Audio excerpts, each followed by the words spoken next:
আরজি করের ভয়াবহ ধর্ষণ ও খুনের ঘটনার তদন্তে সিবিআই একটি নতুন তথ্য সামনে এনেছে। কেন্দ্রীয় তদন্তকারী সংস্থা এখন প্রশ্ন তুলছে কি ঘটনার স্থান সেমিনার রুমে ছিল না? এই নতুন প্রশ্নের জেরে আরও বিতর্কের সৃষ্টি হয়েছে। নতুন তথ্য এবং তদন্তের প্রেক্ষাপট সেমিনার রুমের তত্ত্ব।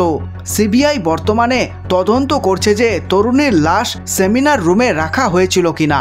সেমিনার রুমের পরিস্থিতি নিয়ে প্রশ্ন উঠেছে, কারণ তরুণীর গায়ের চাদর এবং পোশাকের অবস্থান দেখার পর সন্দেহ তৈরি হয়েছে।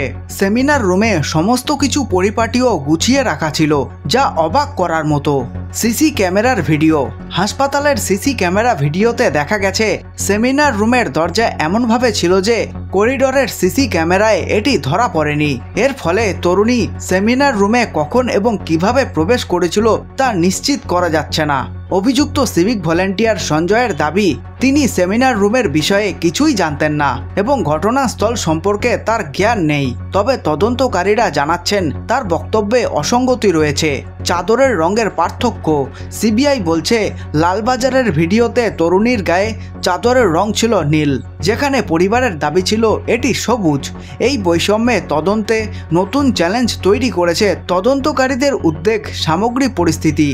সিবিআই আধিকারিকরা মনে করছেন ধর্ষণ ও হত্যার পর সেমিনার রুমের পরিবেশ এতটাই পরিপাটি কেন ছিল তা সন্দেহজনক। অভিযুক্তরা এত বড় অপরাধ করার পর এত কিছু ঠিকঠাক রাখার মানসিকতা রাখবেন না। ভিডিও ও সাক্ষাৎকার। হাসপাতালের কর্মী ও ডাক্তারদের নানা বয়ান এবং ভিডিও ফুটেজ তদন্তের জটিলতা বাড়িয়েছে। তরুণীর শরীরের চাদর নিয়ে গড়মিলের কারণে নতুন করে চাঞ্চল্য সৃষ্টি হয়েছে। সিবিআইয়ের পরবর্তী পদক্ষেপ সাক্ষাৎকার এবং পরীক্ষা।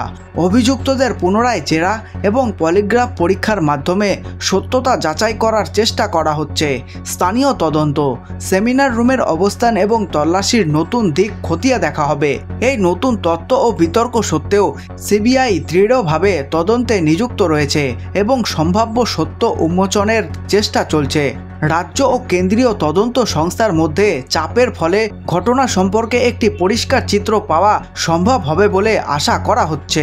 এই খবরটি ভালো লেগে থাকলে লাইক করতে পারেন এবং আপনাদের মূল্যবান সময় দেওয়ার জন্য ধন্যবাদ।